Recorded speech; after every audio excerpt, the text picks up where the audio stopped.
Any good marketer is going to have deep empathy for the user. I think a lot of that comes from being a mother is obviously you have deep empathy for your child. It's your child. I'm always online. Yeah. People can Slack me at midnight. They can Slack me at 6 a.m. I take calls at 6 a.m. But I have times of the day that I'm not available. Those are my boundaries. And I think workplaces, especially that are remote, can acknowledge that not everyone is going to be sitting in their chair at exactly the same hours. Right. I think marketers use AI a lot, but I don't find it unique at all. In fact, I can tell if a post was AI generated. People starting to talk like AI. Like someone in the meeting the other day was saying, oh, and here's the kicker. I'm like, no, that is not common language. No one says that. That's ChatGPT. I was really scared in a lot of spaces, mentioned that I had kids. There was like always a question of like, how hard can you work? How in it can you be if you're a mom? How much can you give? Oh God, that's so awful. Sometimes I have found that because it's hard for women at some point in their career to get to power, that sometimes once they're in power and they're at that table, they will defend that table at all costs to the detriment of other women. Are you saying that your worst boss experiences have been with women? I would say I've been surprised by some of them.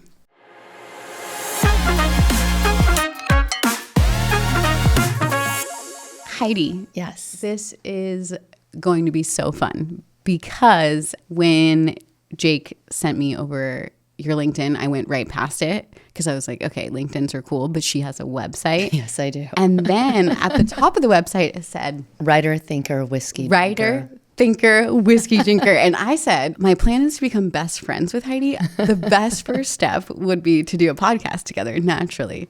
So I'm so excited to just be together, and you have such an amazing career. While it's a linear career in some ways, it has taken some really cool turns. And I told you before we hit record that I have such a career crush on you because you can tell that you own an expertise, but it's taken different forms.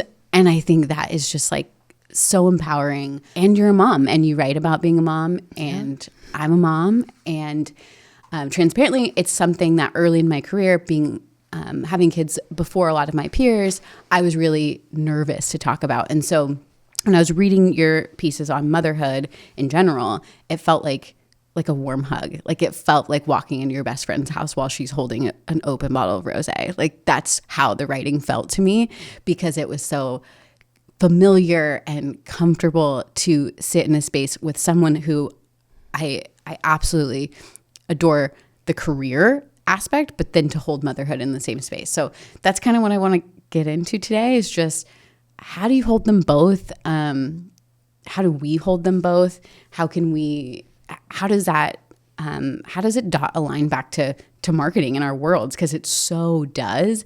And for a long time, I had to compartmentalize. And as I release the tension of compartmentalizing, I'm so much better at my job. And like you said, it makes you dangerously good at your job, which is so sassy.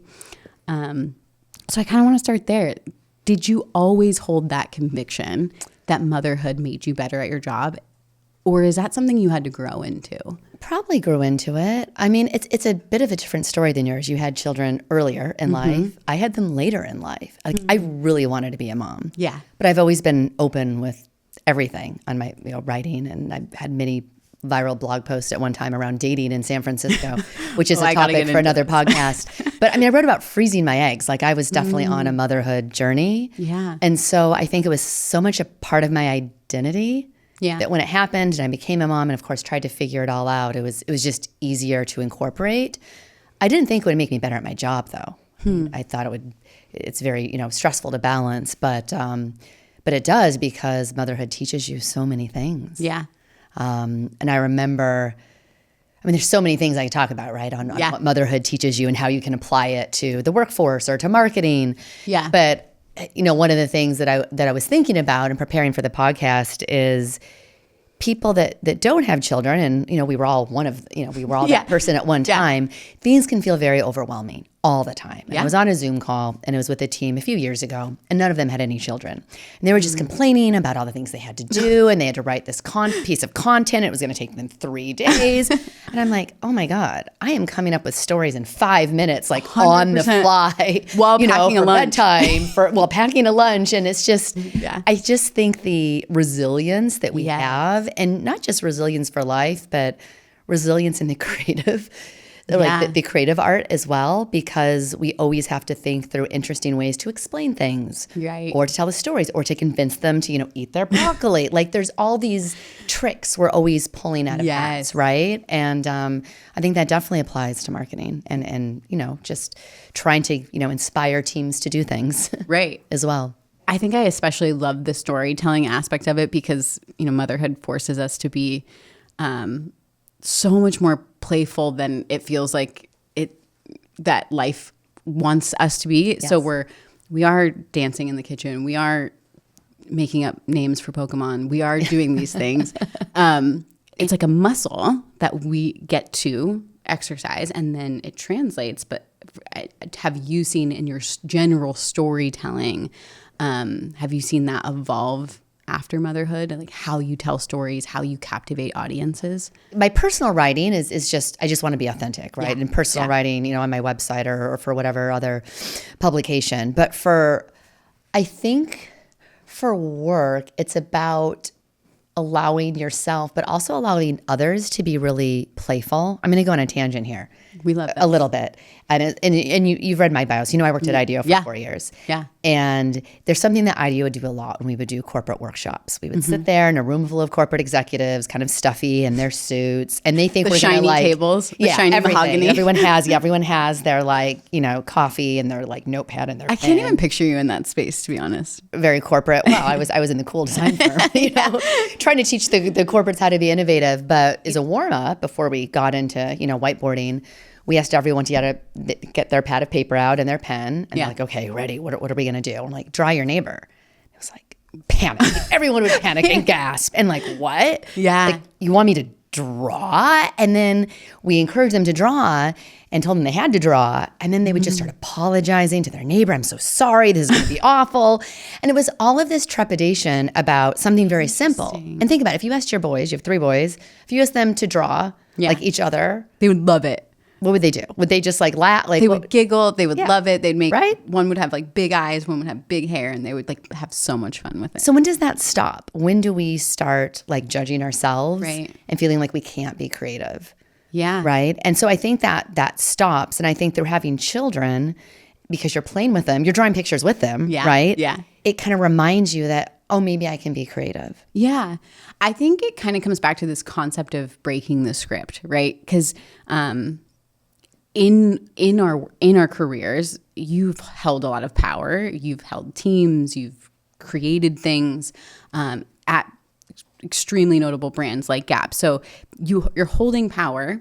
So there's an expectation of you, and then you're trying to move through that and break the script a little bit and say, okay, let's play. And you're right. It makes people really uncomfortable. And has that come naturally to be able to break the script a little bit? I mean, I like breaking scripts. Same. I like breaking rules. So it's natural for me. I like being the provocateur a little bit and pushing it. Yeah. So I like that. But I think other people really do struggle. And I don't know if it's because of who they are, how they were raised. There's lots of expectations, especially on women, to be a certain way in their career. So I don't think it comes naturally to a lot of other people. Yeah. I mean, I can think of like a handful of people that are like, probably have said about me, like, she's a lot. And it's because I really believe in breaking the script, because I don't think people want to move through life. When someone says, how are you? And you say, good. I say, like a B-. Yeah. Just give them something to relate to. Make people pause. Like make people sit with their own emotions for a second. And I think that can really serve our careers. I'm curious if you think it could damage our careers. The fear that it will damage our careers is greater than the actual reality of it damaging your career. There was a girl, she was on my team actually when I was at Gap, and I ran an innovation team and later the UX team. And I was trying to teach her better presentation skills because she was very, cut her dry and she wanted to stick to the script. Yeah. And everything just felt, I don't rigid. know, lackluster. Yeah. Right? And I didn't think we were really getting there. And what was it? I sent her to improv classes. So there's an improv class here in San Francisco called BATS because I felt she needed to learn how to just think on the fly and be creative and break the script. Can you coach that? I'm so curious. I mean, I sent her to a class. And did it work? I mean, I feel like, yeah, she loosened up a bit, right? But it was, it's always about how do you think a little bit differently. And I think there's a huge fear of failure as well. I mean, I know in the Bay Area, we are all encouraged to embrace failure. Right. But I think women in particular, we put so much pressure on ourselves, and we've been raised to people please, right? That's something else. Is we always want to be seen as trying to please everyone and do the right thing, and we've had to work so hard for so long to get to a certain place, to break through that glass ceiling. Yeah, that there's all these expectations, and we don't take it for granted, and we don't want to do something that would kind of ruin that for other women. So I feel like there's just a lot of pressure on women. I see it's changing now. I think Gen Z is a lot different than, say, millennials or Gen X. But I know millennials and Gen X, they feel like they have a lot of pressure to succeed. Yeah. I mean, I think we probably both, going back to motherhood, we probably are both trying to raise our kids to break the script. And that's a interesting, because so someone doesn't have to send them to improv classes. I think this can be nurtured really young and in a fun way. Yeah. I mean, I'm so happy you said that, because I'm very conscious of what I model for my daughter, because I do feel we all try to people please. And in fact, there's a woman, she's so good. She's so incredibly talented that I've worked with. And I catch her in meetings, like always being very tentative with her responses of like, well, it could be this. It's just an idea, guys. And I'm like, no, instead you're of conviction. Spot on. Like, where's the confidence? And I don't want my daughter to talk like that. So what I have been actually coached on is also like being okay to make mistakes and having confidence, is that I need to mess up in front of my daughter. I need to model what messing up is and getting over that. Yeah. And I also need to teach her confidence, like on what she really wants to do. So she doesn't just go along with like her peers or what her peers want to do. Yeah. So it's kind of like twofold. So when she's practicing piano and she gets really frustrated if she doesn't do it perfectly. Yeah. I don't really play piano, so it's really easy for me to mess up. So I go and I totally mess up. Yeah. And then it's like, oh no, I have to help you, Mom. Yeah. And it's different in trying to stand up for her peers. It's just really trying to get her to articulate what does she want to do. Right. Wow. It could be a whole podcast of teaching kids to mess up well. Yeah. Instead of rage quit. That's what the kids call it. Like, I'm not winning. I'm done. They call it rage quitting. Quitting. Okay. That's what the boys call it. My boys. And it did make me think, this actually does go hand in hand with modeling and playfulness, and how it's okay. It's okay to lose a board game. It's okay to mess up this thing, because I think we've probably worked with people in our career who do a version of rage quitting if they're not perfect. Yeah. And you have to teach people to fail well, or parent failing well. Yes. And that is such a weird kind of hyperfixation, but it's really important. So what do you do? Like if they're throwing a board game up in the air and threatening to quit? I mean, I cannot say that I'm pro at this, but it definitely is not escalating with them. And it's definitely not creating shame reaction, which is like, well, what did you expect? Or any type of derogatory, like fuel to the fire. I know, to be honest, I wouldn't say like I fully subscribe to gentle parenting. I think it can get hot take. So you can cut that if you want. But I think that gentle parenting has such a propensity to be permissive parenting. And so that's just not allowed. Like you can't just rage quit. Like that impacts the vibe. That impacts everyone. And you're accountable for that. You're accountable for creating a negative. You can have your emotion. You can say, I didn't like that. I feel insecure. Let's put a word behind it. And then we're going to own it, and we're going to take our own responsibility for it.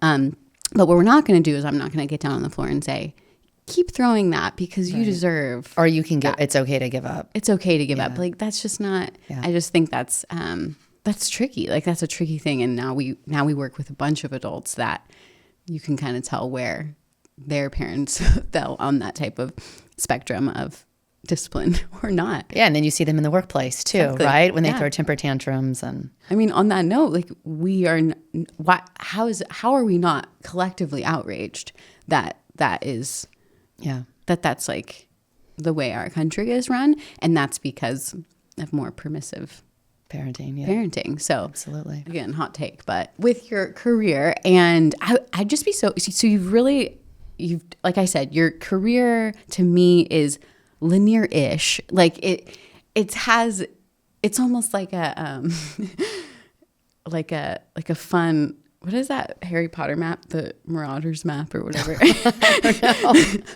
It's like this fun adventure that there's definitely a thread between all of them. A little bit. But the thread of really being one, leadership, two, high EQ jobs and high aesthetic spaces, or kind of breaking the mold. Can you kind of walk me through like did you have to like be really courageous to not stick to speaking of breaking the script, like you kind of did that with your career? Yeah. I think I was just very impulsive when I was younger. Mm-hmm. I mean, I moved to San Francisco with nothing. Yeah. Like I did part of my MBA in Chile, in Santiago, Chile, and part in Seattle at University of Washington. And the plan was, once I got the diploma, to move back to Chile. And I visited some friends in San Francisco on a whim. And I'm like, I'll just move to San Francisco. Yeah. I just moved to San Francisco. And I'm like, I'm going to be a writer. And then I paid 1 month rent, and my mom had to loan me the money. I'm like, okay, I can't be a writer. I'd had one thing published. I made like $10. It's like, okay, I need compounding a job. interest. I need to get a job. Yeah. So I landed in a management consulting firm that focused on retail. So retail has kind of been like the holistic thread, really. And I did management consulting for a while. The lifestyle killed me. I thought, I can kind of do my own thing. Mm-hmm. So I broke out and did my own thing, and worked with a lot of amazing C-level executives at different retailers, which was great. One Levi's here, right, locally. Yeah. Some brands down in LA. And I just took a lot of time off to travel. Yeah. Right. So I'm like, I need to, do Eat, Pray, Love, and do an ashram. I need to climb Mount Kilimanjaro, and I need to, do this road trip around the US and interview women. And it was very hedonistic, I suppose, and opportunistic, but I didn't have a mortgage or a child at that time, so I could do that. And a lot of those fun adventures actually led me to IDEO, because I realized I needed other people to riff with and to belong to something greater than just my own random idea and hedonistic pursuit of something. And so I joined IDEO, which was amazing. And I worked with some of the most brilliant and talented people out there. Yeah. And still did a lot of focus, in the consumer space. So beauty and retail still, and helped with that portfolio. And then I became pregnant, and not quite planned, but definitely desired. Yeah. And was like, I can't travel. And I traveled a ton at IDEO. Yeah. So tried to figure out what to do, joined a think tank for a while, and then realized I just wanted stability. So I went to Gap Inc., which is an incredible place to be a new mother. Oh, really? Yes. They love that. Really support. They really, really support families. Wow, I love that. And, no one thought it weird. There should be a list of those. I'm sure there is, but there should be a list of them. It's very, very family friendly. And I needed to be somewhere like that. Being an incredible place for women to work is step one. And then step two for mothers or parents to work is definitely another goal. And you mentioned Gap being a soft place to land in that season of your life, and you felt really cared for there. And I think this is so important. And I would love to educate more leaders or future founders how do you foster that culture that is a safe, inviting place for women. Yeah. I'm going to talk about Gap Inc. because it's a large corporate, but I'm also going to compare it to the startup that I'm at now, because it's a startup and we're all remote. It's also a great place to be a parent. So and there's similarities, right? So Gap, I was going to the office every day. Right. But I mean, I had just, Vivi was like, oh gosh, was she even a year old at that time? Yeah, she was definitely less than a year old, because I was breastfeeding. So I needed to go pump. Yeah. And like, there was no weirdness about that. And all these like other women knew about it. And people in the, in the mother's room, everyone would put pictures of their children. So you felt like this little community with the other moms that used the room. Yeah. They're like, we left the bags for you. And you're like, thank you. Yeah. I mean, and it just, people got it if you had to leave early. Like there was no weirdness around schedules. And it wasn't as demanding as other workplaces too, where I felt I needed to be here at, until 6 p.m. or I needed to do this. Like I felt it was just very flexible. People were very open in how they talked about parenting and how they talked about their family lives. So you felt like, oh, I'm going to talk about it too. Yeah. And different, now that I'm working remote, but I think it's really important that leaders allow parents to set their own boundaries and the boundaries are going to be different for everybody. Yeah. So I'm always online.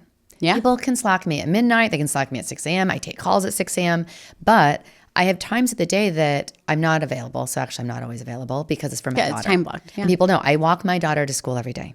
Must. My phone is off, and we tell stories. We make up all the stories. 5 to 8 p.m. Like I'm not reachable. Yeah. But the rest of the time I am. And so those are my boundaries. But, you may have very different boundaries of what you want. And I think workplaces, especially that are remote, can acknowledge that not everyone is going to be sitting in their chair at exactly the same hours.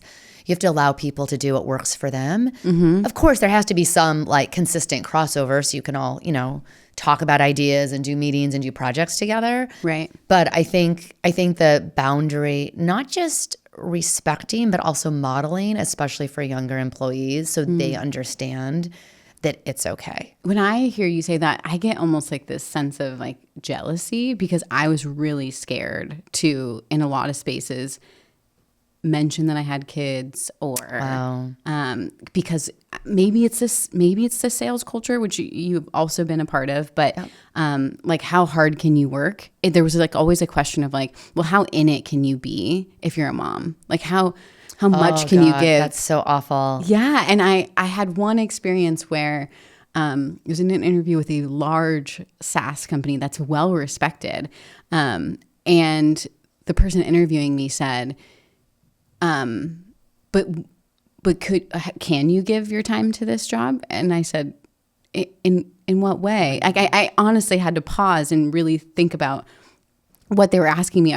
Were they asking me if I can go above and beyond, or were they asking me if I can do the bare minimum, or could they possibly be suggesting that I wouldn't work hard? That sounds like borderline illegal. Totally. And like, I think maybe this is why they're like record interviews now. But it kind of scarred me. So when I hear that celebration of like the outwardly talking about pumping or just swapping birth stories at lunch, like that is my dream because it was never modeled for me.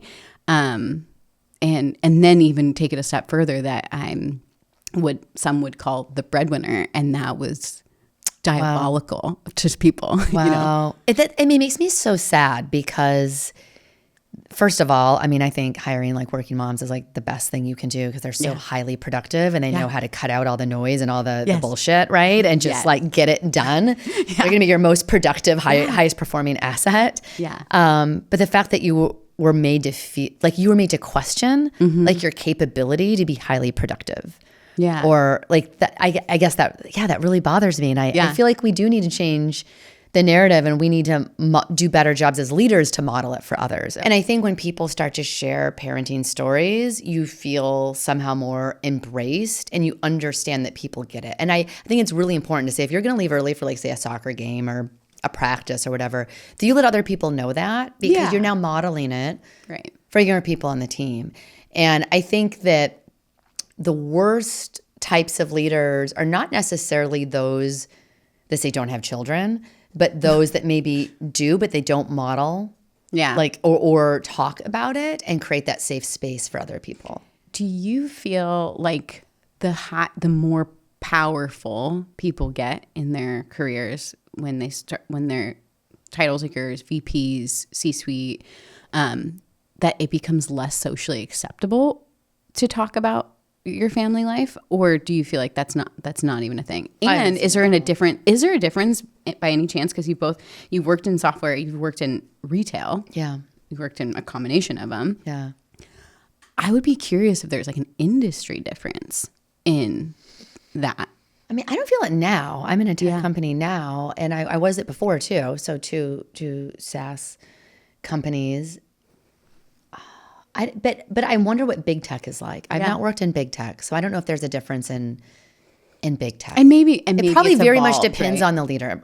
I think when you're in those larger companies, it very much depends on the leader that's in place and how they individually are and choose to talk about their team. And again, allow them to have their own boundaries, which are very, very individualistic. Something like quite controversial that I've said out loud before, and I don't think it's always met with, a lot of like, some people are like, don't say that. It goes against the feminist agenda, but I'm a feminist through and through.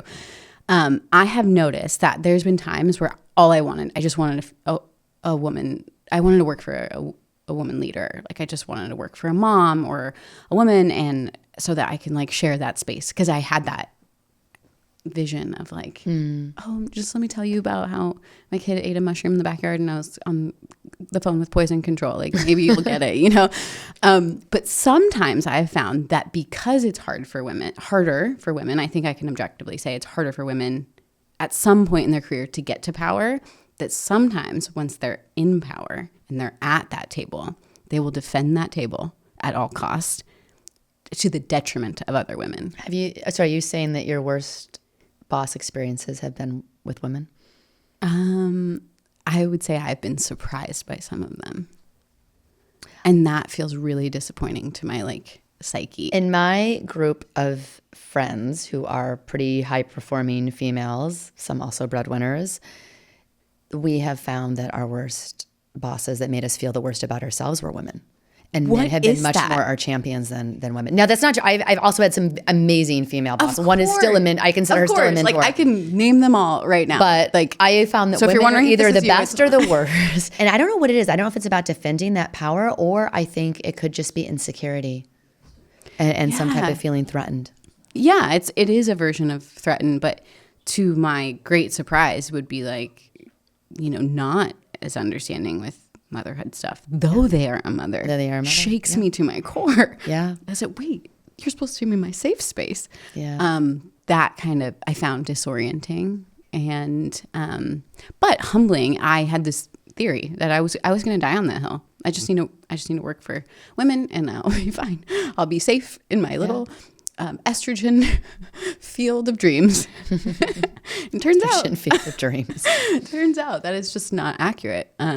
But it's interesting that you've seen that too. Oh yeah, no, it's well known, I think, in my social sphere. And I don't know if it's insecurity or feeling threatened or the fact that they had to go through hell, and so they don't have any empathy for others. I remember when I talked about sexual harassment. So I started working before Me Too. And there was management consulting. It's definitely sexual harassment, right? And I remember talking to my granny at the time about it. She was like, honey, like I worked in the 50s and 60s. Let me tell you about sexual harassment. Really? Right? And it was just like, there was like she's my granny, but there was like no empathy because of like what I was talking about was so incredibly benign compared to what she went through. Yeah, I think it is a version of that then, like a could be back in my day situation. Yeah.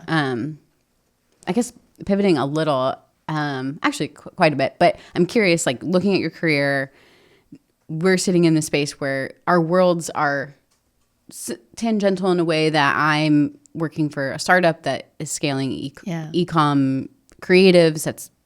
That was your world. You were probably at many photo shoots. You were probably pushing the boundaries of how people buy and what they buy and the story behind it. I guess I'm curious how you've seen the AI space in that particular world. I feel like there's going to be some outrage here, and I feel like you can see 10 steps ahead based on everything. Not necessarily. You know. I mean, I have not been on that many photo shoots actually. I was much more on the UX UI side as opposed to the merchandising side. But I was doing some consulting, and I was consulting an AI kind of discovery shopping company, which was amazing. It was all around outfitting, right? And there's a way on this beautiful avatar that you can, see a 360 view of not just what the clothes look like, but how they move, and if you want to like roll up your sleeves or your pants. And I thought that was incredibly innovative and very different. There's a lot of work where, and startup companies where you can take a photo of yourself and see clothes on you. Yeah. But people generally don't want to see themselves. They want to see something that somewhat is close to them, but much more aspirational. Yeah. They still want to see it. They still want to buy into the aspiration, the fantasy of fashion. The fantasy of fashion. So I think AI is going to be able to do a lot. I think it is going to blow up the traditional photo shoots and all the different, there's so much work that goes into that to get it on a page. Yeah. But I think when you make it too real, it doesn't do as well because you don't want to take out the fantasy. Right. Which is true for life, right? We want fantasy. Yeah. I mean, that's part of being playful and winsome. It's just like, let's live in our little magic worlds. Where I think there's going to be a divide, again, is like, okay, we don't want to like stifle the arts, right? The arts are photographers. It's telling the models to pose. It is an art. It's an art that has lived in the cocoon of retail because they're creating the fantasy. Like those Zara models, all of a sudden they're hanging off fences and I'm like, I need that jacket. All of a sudden I'm like, I didn't even know that I was going to do a cartwheel on a train track, but now I need that jacket. Where AI is going to come in, I think they can create more playfulness, push the box or like push the boundaries a little. And some people might find a lot of outrage in that. And I'm curious, like, is that something that you feel like I have a different take on AI. So I think marketers use AI a lot. I mean, everyone, has to know how to use AI for speed. Right. Like synthesize all this information and spit this out.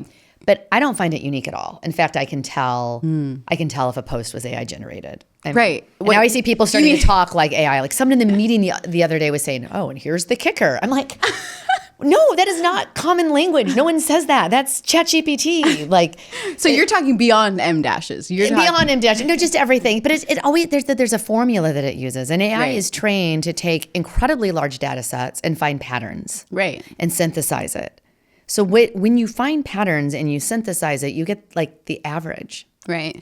What I think humans are very good at is looking for this one random thing over here. Oh, that's really interesting. Let's do that. Or unusual. Or you think about comedians and how they come up with their material. Like they're pairing things together very differently. Yeah. So I think AI flattens experiences, and I think it makes stories generic. Mm-hmm. Also, when we overly rely on AI, we lose our brain functioning, right? I think it decreases brain activity. Yeah. So I think for marketers to be truly innovative in what they do and what they create, I think they need to get off technology, sit down with that pad of paper that they're drawing the neighbor with and their pencil. Yeah. And they need to just write, and they need to think through, if you're doing, marketing for B2B, hey, what are my customer pain points? What are opportunities? What are desires? What are fun ways I could address this? What did I eat last night? Like whatever that is, and just be super creative and random, write a first draft, then send it to AI. Mm-hmm. Then AI can like match it up with maybe, I don't know, other customer interviews or gong analysis or whatever that is. But I think first drafts always have to be done by humans. And then I think once you get it back from AI, you have to read it over again and probably do some editing to make sure it still is human. Yeah. But I think people that don't do that, you can tell. And I think they're losing their ability to. Yeah. Just how many people read novels now? I think we are losing our ability to focus. We are losing our ability to be creative and innovative because we are overly relying on computers without realizing how destructive that is. Yeah. It's tempting, right? Because you're like, oh, I'll just plug it in. And it's a bit of a slippery slope. Yeah. But to your point, if you have any type of personal brand, it feels a bit cringy for your post to go from fun and kind of chaotic to the formula. And I know exactly what formula you're talking about. You can train it, and I have tried to train it to use my voice, like get all my blog writings, write new content that's based in my voice. And it doesn't quite do it. Like it can do it a little bit, but it doesn't quite do it. Right. It still sounds like a humanoid version of me. Right. I think when I was deciding if I should move over to Leica, and again, I kind of like a little controversy like you, like let's just ruffle people's feathers a little bit. May as well. Like they're going to ruffled anyway, so may as well be part of it. that is kind of how the founders described it to me was, human at the center, because we're going to prompt this model to look a certain way or do a certain thing. A human would or an AI would? A human would prompt the model to say, like, let's try the jacket like this, or let's have the model be doing this. Very helpful. Because there is a genius behind people that, I may die on this hill that hopefully that AI can't ever access the human genius of playfulness. Some people may argue that, we're well on our way. Maybe. Yeah. Maybe. I don't quite buy into that yet, but maybe I believe too much in the human spirit. Yeah, same. The winsomeness of the human soul. I mean, again, we watch our kids make up, put stuffed animals out and play school and use their imagination so intensely. Exactly. And the things they come up with and the things they say, like, they're so I don't funny. think AI could do it. I remember my daughter was really young. She's 8 now, but she was probably like 2 or 3. And I was really mad at it for something. And, I was kind of like, hey, Vivi, you're going to lose all your privileges if you keep doing whatever it is she was doing. I do remember she was doing. Non-permissive parenting. She's like, Mom, my privileges have already moved away to Idaho. What does that even mean? It was which is actually technically where my parents were living at the time, but it was just like, she's like, I'm going to pick a place and I'm going to one up. I'm going to send my privileges over there. So it doesn't matter. You can't take them away. They've already moved. So I love kids because the ultimate script breakers, the ultimate zero fear that we're going to judge them. Yeah. And you've owned that in your career, a fearlessness. Probably not always, but not always, but you've, optically owned that. I think I have in some ways. And that is such a thing to celebrate and teach and foster. Cause I think we probably all have friends where we're loosen up, don't get in trouble, dance on a table, do something, Dance on a table. Yeah. I'm not even saying in stilettos. Get a pole. Heidi, kind of a grand question that can take many twists and turns. But how has motherhood made you a better marketer? I mean, we talked earlier about how I think I can create stories, on a dime. So there's definitely that creative angle there. I mean, I think it's made me at a more general level just better at my job and any type of executive job because I have deep focus and prioritization about what matters. I don't like the word multitasking at all because I think you're just spreading yourself very thin and doing things, with mediocrity. Right. But I think if you have hyper focus, you cut out the water cooler talk, you cut out this, you have to because you're a parent. And you have very limited time because I pick up my kid. No one else is going to pick her up. I have to go pick her up, right? Or I have to make her lunch, or I have to get her out the door. Yeah. So you start cutting out all the stuff that's not important. Right. So when you are focused, I think you're really good at what you do. Mm-hmm. And you have to be very focused on your kid. And when my daughter was little, she would hide my phone in my tall hunter rain boots so I couldn't find it. So I would just be on her. Smart. And I'm like, okay, this is a lesson that I can apply to work because we all get distracted and Slack's going, but we're in a meeting. Are we paying attention to the meeting or the Slack or what are we doing? And okay, Slack, you're the phone in my tall hunter boot. I'm not going to listen. I'm not going to pay attention to you. I am actually going to focus on what is happening. And I think it's still something I struggle with. We all get distracted easily, but that is something I'm trying to get better at because I want to have that ruthless prioritization. Yeah. But if I think about applying to marketing specifically, any good marketer is going to have deep empathy for the user or also deep curiosity. Yeah. And I think a lot of that comes from being a mother is obviously you have empathy for your child. It's your child, right? And you always want to know what they're thinking. Yeah. And you're deeply curious about what they're up to. And you want to get into their little mind and have them explain things to you. And you're always looking for amazing ways to explain things back to them that they will get. Yeah. Right? Of from everything from why did people kiss to how did the ocean forms to why are you wearing deodorant? You have to think through, okay, there's a child here. I have to figure out the right way that she's going to understand it in a way that's like age appropriate, right? And I think about, in marketing, we need to have that same deep empathy and curiosity for our users, whether it's a consumer and what are their trials and tribulations, or at IDEO, we always talked about latent desires, things you really want but kind of don't articulate. But, customers and B2B, same thing, right? What is that we sell into, head of e-commerce, like what's keeping them up at night? Right. What do they really need? What do they wish they could have that they don't even know is possible yet? Yeah, or even like on a personal level, what's going to get them promoted? What's going to exactly. Like, so absolutely. Personal. Yes, exactly that. Of like, how do we help them be a champion at their job? Like, how do we give them the analytics and the charts to show that they're amazing? And just like be badasses. Yeah, I think so. And I think it's like that deep empathy and then that curiosity that you have for your children that you can bring to the workplace, and then try to think, okay, how do I, especially in tech, right? Like I deal with very technical, very complicated products. Yeah. But we don't sell into technologists. We sell into business people. So how can I take something that's very complicated and break it down in a way that's going to uniquely match, their latent desires or their fears or their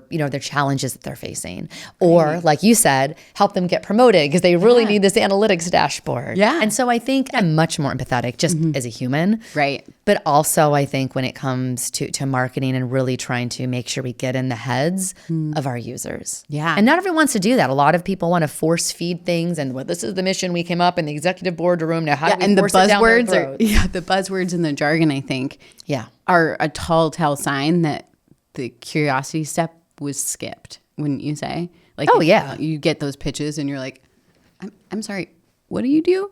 But then there's one that's like an analogy to like Jumanji, and all of a sudden you're like, I'm there, I get it. Like you just have to be a little bit more creative to actually capture that audience, and how uncomfortable for some people. Yeah, or get them to do things like I don't know your boys very well.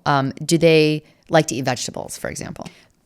Actually, they love vegetables, but meat is like they have like weird meat aversions, which are like I get grumpy if I don't have like a cheeseburger a day, so it's not for me to be really clear.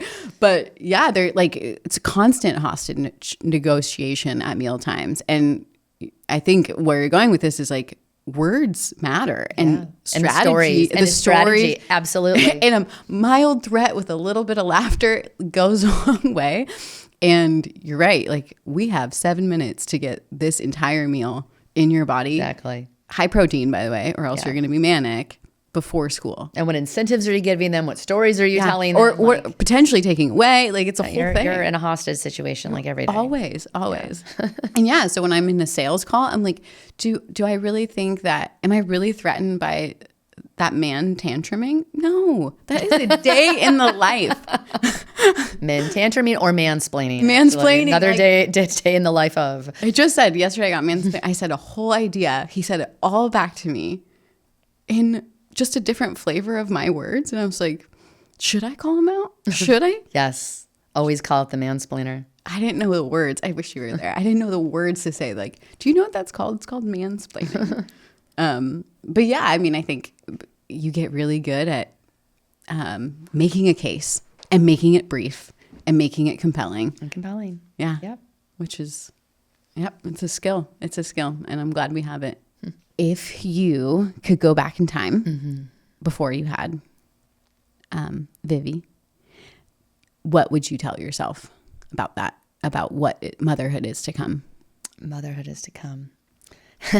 Sometimes I wonder, do you really want to know? Like sometimes it's better to know what you don't know. Like I think this is by nature. To know, so you just go into it with optimism. Yeah. I mean, it's really stinking hard. Yeah. Like, and I'm a single parent. Like it's really stinking hard to balance everything. To get them out the door, to manage work. Like it's really exhausting. And sometimes I feel like I've been shot out of a cannon at like 5:30 a.m.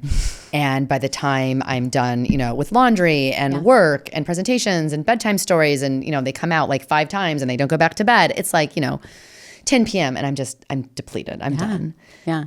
So I don't know if I should have told myself that, because I'd be like, oh, why am I doing this? But I think the intense love that you feel is pretty magical. Someone once told me that once you have children, you realize you were looking at life in 2D the whole time, and now it's in 3D because it's this whole other dimension we didn't even know existed, and everything takes on a different shape. And I think everything now takes on a different shape. Yeah. With how I experience things, with how I pay attention to things, the patience I have for things, probably a lot more now, right? Yeah. So I think it just adds on another dimension that I don't think you can grasp until you go through it. Yeah. I love that. I love the 2D to 3D, like black and white to color concept. Yeah, like I think so. That's amazing. Yeah. I love that. Thanks for sharing. You're welcome. Heidi, how can people find all your amazing work and writing and be in touch with you? Oh my goodness. I mean, I post mostly on LinkedIn now, so you can follow me on LinkedIn. It will not follow the formula. No, it does not follow the formula. I think I tried it 2 times and I'm like, oh my God, this is awful. Don't read those ones. But I have a website, which I will hopefully go back to once I have more time to do more personal storytelling and writing. And that's just my name, HeidiIsern.com. Nice. I do recommend everyone. It is a fun whiskey drinking reading. Yes. Which I appreciate. I do still drink whiskey too. Yeah. That's for next time. Yeah, okay. Next time.